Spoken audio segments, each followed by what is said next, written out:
Hey everyone, welcome back to another episode of Friends from Work. I'm Tom, this is Sean, and on today's episode we are going to be reviewing and discussing Tom Cruise's Mission Impossible Dead Reckoning Part 1. But before we do that, do us a favor guys, leave a like right now, subscribe down below, follow us on TikTok and Instagram, links are on the screen and down below. Spoilers. I also didn't realize it was Part 1. Yeah, until I knew that. I did it until the movie was 3/4 of the way done, and I'm like, spoilers, obviously. I'm like, they're not even anywhere near the submarine. So, No. the movie can't be over yet. And then I realized I said it in the title, and I'm like, oh, shit. It's been promoted like that for I don't remember the promotion. It's saying, it's Part 1. No, it's always said that. Maybe it was in, small. I don't know. Yeah, well, I mean, they're not going to throw it hugely. I don't know. I didn't know. I didn't realize it until, like I said, 3/4 way through the movie. I'm like, this can't be, the end can't be in 30 minutes. It wouldn't make any sense. The end in Part 1 was there in 30 minutes. But no, this was. I'm not a big Mission Impossible guy. I think the ones that I tried to watch all of them. I've watched. I think the first one, the second one. I missed the ones in between. I saw the one with Henry Cavill. Which one was that? Was that Rogue Nation or Fallout? I think it was the most recent one, right? Besides this one, I can't remember. I like that scene though when Henry Cavill. Yeah, like that. I watched that one and then obviously this one. So but I actually enjoyed it. I had no expectations. The expectations I had walking into it was of an action movie, obviously action adventure, and I was expecting certain stereotypes. But Tom Cruise what is the 7th or 8th one? Yeah, I think it's the 7th. Yeah, 7th or 8th one, and I was really surprised in the sense of how he kept it really fresh. And this was like a 2.5-hour movie. And for me, the pacing wasn't bad at all for me. And there was they had really long action sequences, like the one in Italy when they were driving around, having the car chase. Those are some really funny parts, kind of broke the ice a little bit. The train at the end, was really long. I would say, it was broken into subsections. Yeah, it was 3 or 4 different 30-minute action sequences, and with very little time in between. And it was all really refreshing. Yeah. It was refreshing, well paced, and I was surprised because, like I said, going into this, my mindset was this is an action movie. This is the 7th installment. Only time I've really seen this is Fast and Furious. Yeah, and they have 15 out. To build on that, I think what Mission Impossible does good, and I think it's Fast and Furious is a good comparison because in the trailers they do these big grandiose things where you're like, this movie's gonna be like Fast and Furious, but then you watch it and it really isn't.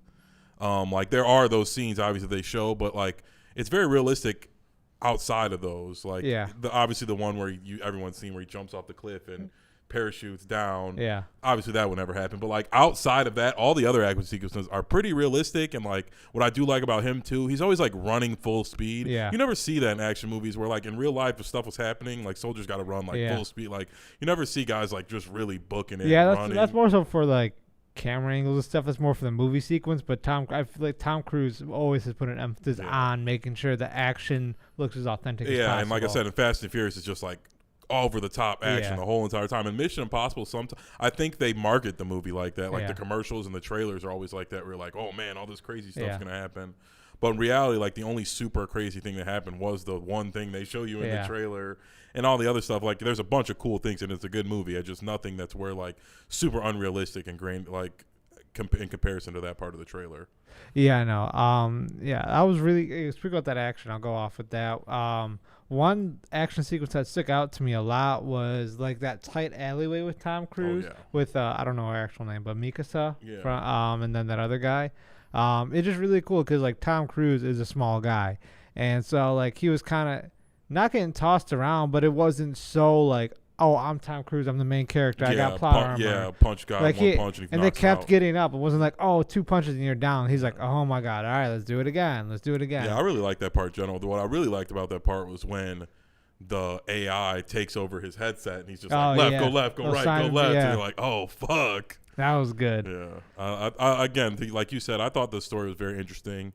I mean, pretty predictable. Right, yeah. But if you watch us at all, most good movies are. Yeah. I mean, if so a horror movie is unpredictable and that makes it good, but most movies we already know what's gonna happen. Yeah, if you're an avid movie or TV watcher, you can predict a lot of things. Think of all the best movies. You knew what was gonna happen at the end of Goodfellas, or you know what I mean, the end of Armageddon, or you knew what was gonna happen. It wasn't a freaking surprise. So I think that's the part where people sometimes trying to get to, they don't want to do the hero's arc and the the guy gets the girl, and I feel like Mission Impossible does that every time. Where like he's got a girl in there, she gets killed or kidnapped. It's like that's bread and butter. That always works. You don't have to change that. No, you can change some of it, but I did like that where it's just like wasn't over the top and real grounded. I felt like the movie was. You know who really annoyed me a lot was Peggy. I don't know her actual name. What was the girl who played? Peggy Carter. Oh, the thief. Yeah, because okay, I understand initially she's gonna be like, oh, I'm gonna keep running away. I get it, because she doesn't know the full scale of things. And then she gets to the bar. Everyone meets there. They exchange the second half of the key, right? They get to the bar. She's seen everything plays out. Everyone knows her. She didn't expect everyone to know her. They told her that there's a murder AI robot trying to kill you. And then Tom Cruise is like, hey, stay here. And then the other girl who's known Tom Cruise for over like a decade, he's like, all right, you run, you stay. And then she listens, but she also doesn't listen. She's like, oh, everyone knows my name. Clearly I'm outclassed, but I could still get away. I'm like, are you fucking kidding me? The first time where she leaves him in the car, I'm like, I still was like, man, they were really trying to kill you. So you might want to get yourself. But yeah, that time, especially like I said, they just explained like the whole plot of the movie. Like, well, basically they're saying like, there's no point of running. We'll find you. And she's like, no, I'm going to run. I'll get a different passport. I'll get a different passport. Even though this guy saved me 10 times. Right. Like, let's get farther away from him. This that annoyed me so much. That was probably my biggest complaint. I'm like, can this bitch die? Like I was hoping she'd get another like shield through her stomach. You know what I mean? Dude was beating her up pretty good. Yeah, he was beating her ass. I was like, whoa, I wrote that down on my notes. I'm like, man, he was beating her up pretty. Usually they like the girl just gets beat up in like a nice way, where like he like slaps her one time. He's like really beating her ass, beating the shit out of her. Oh yeah, Homeboy had pent up aggression. Oh yeah, but again, I like the movie. The girl, I thought it was too much having two love interests. Yeah, that was weird. I felt like it was cool when she was dead, and then she's not dead, and then he's like, you're dead, like. Multiple times, like they faked her death. He's like, tells her in her face, "You're dead. Don't come back." Like 2 scenes later, she's back on the team. Like, what was the point of that? Like, why you just tell her to come with you the whole time? Like, and then like again, it makes it confusing because they had like built up like, oh, this girl's gonna be the love interest. That was weird. And then you're like, oh, but his other love interest. That felt awkward. Yes, it was very weird. It felt like sitting in a room with like an ex and a current girlfriend. Yeah, it's like, and then you know what I mean. She gets killed saving his new piece. But like they haven't kissed and they're like a family. Are they like besties or like are they in love? Very weird. Like that part just like it wasn't adding up. It would just been better if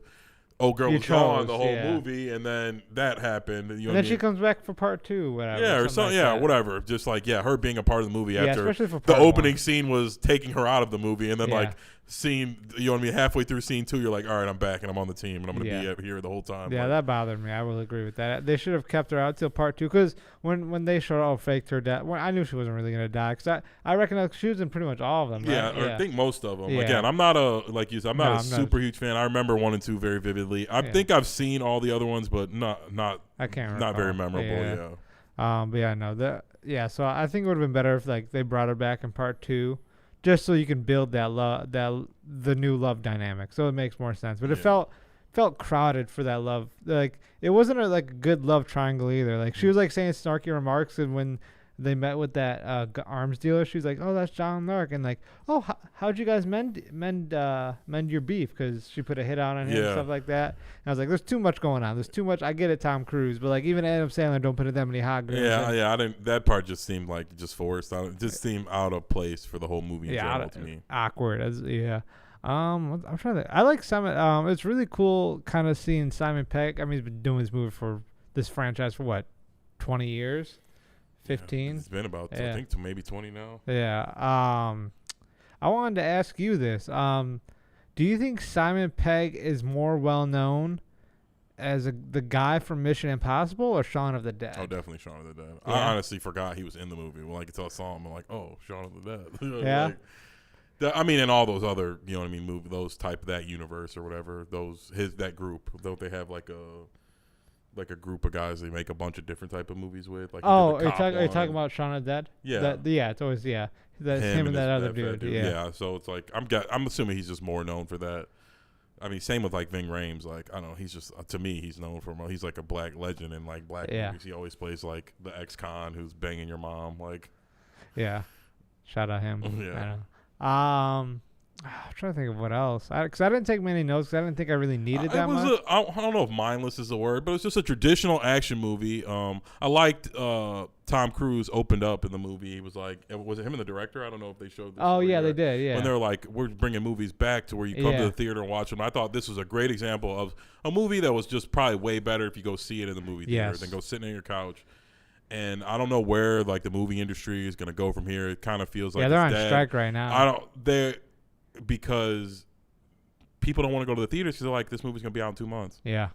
I don't know. And it's like all the theaters own their own, or half, I won't say all of them, but half the production companies, and they own their own streaming service now. Yeah. So it's like everyone knows, like, oh, and as soon as it dies down in theaters, they're gonna pop it on. It's crazy too. You say that because there's that Martin Scorsese movie coming out, Killers of the Flower Moon. They were playing a trailer, and they said, whatchamacallit, it said in like the beginning credits of the trailer, it was like an Apple original film. I was like, what? I was like, oh, this is coming out on a stream platform, but no, it's coming out in theaters. But I was like, that was so confusing because what movie do we just see? Amazon. Like with Scorsese, they're like Scorsese and Quentin Tarantino. They're not sellouts, so they're not making streaming movies. But what they'll say is, we'll fund it, and is when you're ready for it to come out of theaters, it goes on our streaming service first. Or exclusively, or but that took me by surprise because Scorsese and Apple original film, just like it was. I never thought I'd see that. Yeah, I don't know what they're gonna do. I think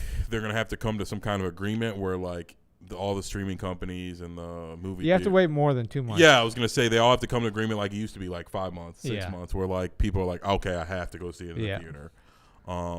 Because now anybody. That's why the numbers are. Anybody so who low. Has Disney Plus or HBO Max, which is everybody, you got one of the two.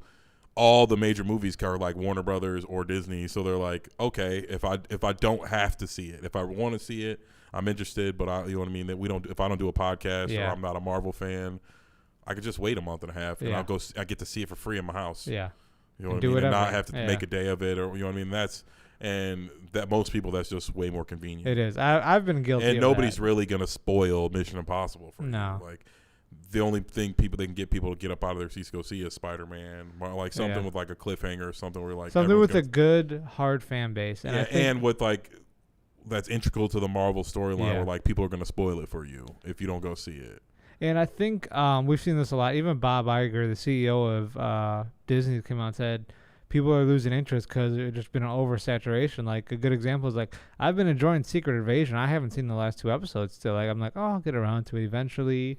So I feel the same way. But I with this, I also think Tom Cruise has built himself up as a great name. I mean, there's a lot of people with great names, but he's also put in effort to be like, hey, I love movies. I'm very passionate about what I do. And you always hear like behind the scenes stuff, and there's like leakages of certain things he does. Like he's yelling at crew, but it's like for the sake of the movie. Because remember that thing when COVID was happening, they were shooting this movie. He's like, put your mask on, we get shut down. It was like going off, but then also like the most well-known Tom Cruise thing is like he does his own stunts and stuff like that. Like he's the one who jumped off that mountain doing all that crazy stuff. Like you can just see the amount of love and passion. And speaking of that about Tom Cruise, like my regret is I never got to see Top Gun Maverick in theaters. I always heard that was a great theater experience. It was good. Yeah. And I didn't think it was. And like I grew up in the era where like Top Gun was good, and I saw it, and it was an iconic movie, and I was like, the remake's gonna be terrible. Yeah, I thought so like, too. The first movie was like corny good. Right. So it was like classic 80s. Those movies don't usually translate well when they remake them now, and like the Top Gun, the new one was fire. Yeah. I really like this movie too.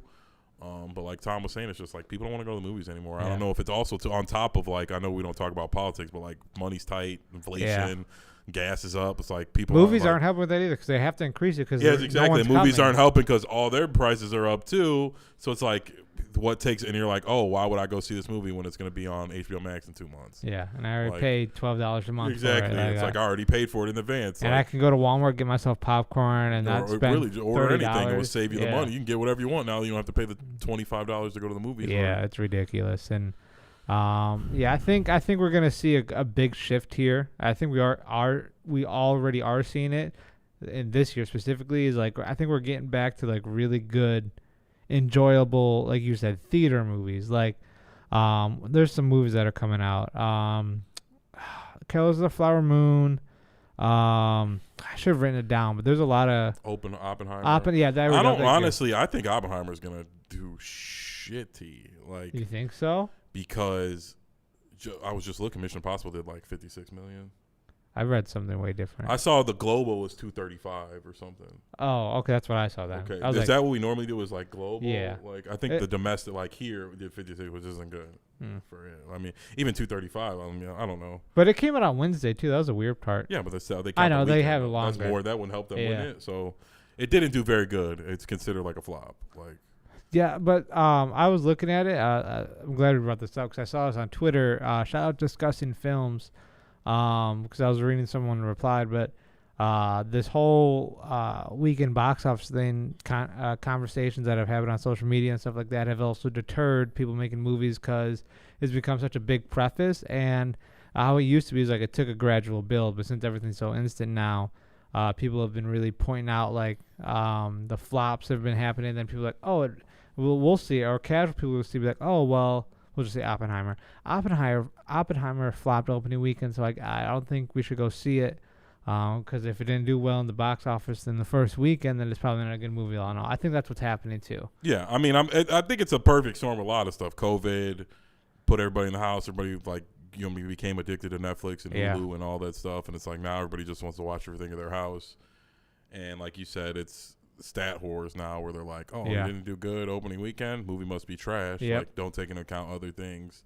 Like I said, with Mission Impossible, Oppenheimer, all these movies, I think right now in July is just a bad time for a movie to come out. It probably looked good a year ago, but like it's been literally like blockbuster considered movies almost every week since like March. So it's like if you're a movie person who's like, oh, I gotta go see everything, and it's like you're going to see all these movies, and then what? You just saw Indiana Jones, you didn't like it. You know what I mean? You saw freaking Flash before that, you didn't like it. Like, and you're like, I'm gonna go see Oppenheimer now. Like, what the fuck? I didn't like Flash and freaking. And like I'm kind of like semi turned off from seeing Oppenheimers because they've been pushing IMAX so much, and then also on TikTok see like, well, actually not all movies are officially IMAX. You have to look up certain ones. I'm like, so I have to look up a certain one to get the best experience. I'm like. And then Barbie, the whole Barbenheimer thing, that's been crazy on social media. So we have to see both this weekend, and just tickets alone, that's $30. And if you don't bring your wife, if I don't bring someone, like, and then the food on top of it. I think they dropped the ball. They should have just did a show like Chernobyl or whatever, and just did like especially they had Cillian Murphy. He's a TV actor already. Like, I would have did a show. I think Oppenheimer's not going to do good. And none of this is me saying I think it's going to be a bad movie. I just like. It could be the best movie ever, and I don't think a lot of people are going to go to the theaters and see it. I'm definitely seeing Barbie. I think that was my top. Cocaine Bear. I'm going to see one of them, and then I'll probably download the other one and watch it. But I think Barbie will be funny. I think Barbie I'm very excited is going to do better because it's memes, and it's funny, and like it's going to be like not as intense. Yeah, people are going to dress up and be goofy and go and get drunk. Time. And like Oppenheimer's like this serious movie about the atomic bomb where like I don't imagine any drunk people are going to go see Oppenheimer. Yeah, it's funny too because there's going to be a big thing. Actually, we'll clip this. So Oppenheimer and Barbie both have the same budget, but $300 million, and they actually come out opening day the same day. And you said Oppenheimer. How much do you think Oppenheimer is going to make opening weekend, and how much do you think Barbie is? Okay, which one's? Yeah, they both. It was funny too. I found that out the other day. I was like, wow. They're really just pushing.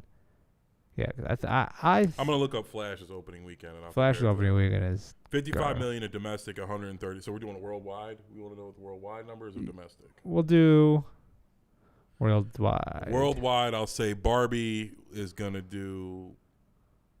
We'll do domestic. Sorry. We'll do. Yeah. Okay, domestic. I'll say Barbie is gonna do 120, and Oppenheimer is gonna do like 50.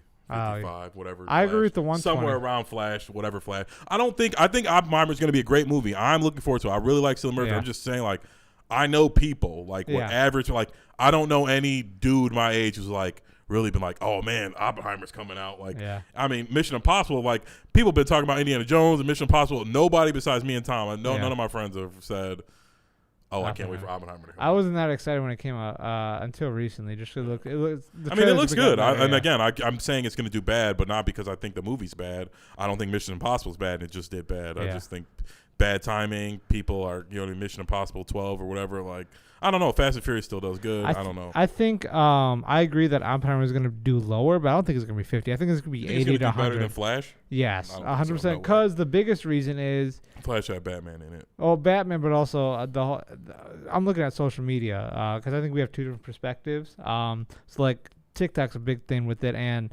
when Flash was coming out, I guarantee you saw it too. It's like it was just Ezra Miller this, Ezra Miller that. I know that, but I think that people write that off as a bad thing, but no, people like say prior to like release I know, day, but what I'm saying is like there's no such thing as bad publicity. So even if they're talking shit about the star of your movie every day, even if it's negative, that's still pretty good for your movie. Like, I don't know. I'd be shocked if Oppenheimer did better, or like did much better than Flash. I think it'll be around. I 55. think so because there's been the whole Barbenheimer thing. Even Cillian Murphy and but that's Margot cool Robbie in have theory, done. But no, they have. How many people are gonna go see two movies in the same week? No, I agree. I'm just saying they're gonna have to pick one, and I think it's gonna be Barbie. No, I agree with you. I agree with 100% that Barbie's gonna outperform Oppenheimer. I agree with you on that, but I'm saying I think it's going to do 80 to 100. I don't think 50. I think 50 is too low because on socials, like I said, even Cillian Murphy and Margot Robbie took pictures at like each other's posters. Like it was cool, like because they were playing into this whole Barbenheimer thing, and it's been crazy on social media, on Twitter and TikTok. So I think it's 80 to 100. I agree that Barbie's going to outperform. Same thing with Keaton and I don't know, like. That movie was doomed to fail because also you have to think I about agree it was doomed to fail, but like it still had bad publicity, and it was like Batman was in it and Flash was in it. We also think it's also like it's DC. Like DC's also have like with the whole James Gunn thing we even talked about on that Flash. And it's like it's not connected. It is connected. It's not is like it's been that's the part that's what too. I'm saying. Oppenheimer's not connected. Just it's a standalone. It's just some story we already know the ending to. Right, but it's entertaining. That's what I'm saying. Yeah, I don't know. Like I said, I will be entertained. I don't think of the normal person is gonna go on a date to go see Oppenheimer, gonna take their kids to see Oppenheimer. No, I agree. I think Oppenheimer is a movie like you go see by yourself. Like, so that's like half the movie tickets that you're gonna sell. I agree. Like, Flash, you take your kids. You know what I mean? Like, even if you don't like it, you could still take your kids. Yeah. Like, your girlfriend probably wouldn't hate Flash. Like, that's what I'm saying. Oppenheimer's like like a niche movie where like how many people really how much did Tenet do? That was his last Christopher Nolan movie. That movie was the most. Tenet was promoted pretty good.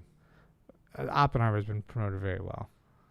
I wouldn't say the same. I think Tenet. No. Tenet was like football commercials, like during the halftime of football games. I always constantly see. Yeah, but you ain't watching the basketball game. That's what I'm saying. That's how you know when when they're promoting is like when every commercial of the basketball game is that movie. Like, and I haven't seen any Oppenheimer ones. Yeah, no. It's called. How do you spell it? Tenet. Okay, I put Tenet like an apartment tenant. Only did 20.2 opening weekend. Shit. It said Tenet scores 20 million. Oh, it was after the pandemic though. Oh, I think it was one of the first movies out. Oh, okay. So it's probably something weird. It said like healthy start. Yeah. Okay. So it's probably not a good one to judge because. Okay. I just think that was his last movie. Because it was probably like only half the theaters in the country were open. Yeah. Like, okay. So that was a weird one. I was gonna base it off again. I think Oppenheimer's been great. I think Cillian Murphy's awesome on any movie and I know he doesn't take roles lightly. So any movie he decides to do, I know he's gonna kill it. But I just like I said, I don't think the hype is there for the story of the atomic bomb. I think the hype is there for the whole Barbie versus Oppenheimer thing. I don't know what you mean by like. That's what I'm saying. But what I'm saying is like not seeing. The hype. Yeah, but what I'm saying is like there's hype, but you got to pick one. People aren't going to see two movies. What I'm saying is I agree that Barbie's going to outperform. What I'm saying is you said it was a lot farther. I think it's 80 to 100. What I'm saying is like there's only like 250 to get really. Like or domestically I'd say there's only like 150 to get, 180 to get in sales, and I'm thinking Barbie's gonna get 120. I agree, yeah. And I was picking that number too. And Oppenheimer's sadly gonna get left with a scratch because it came out this weekend. Yes, I agree. That's more so. I mean, again, I think a movie is gonna be great. I'm sure I'll have good things to say about it. I just think right now in this landscape and there's only like domestically like maybe 200 mil tops you can get in a weekend. Like for all movies, like just because people aren't going out to the movies anymore.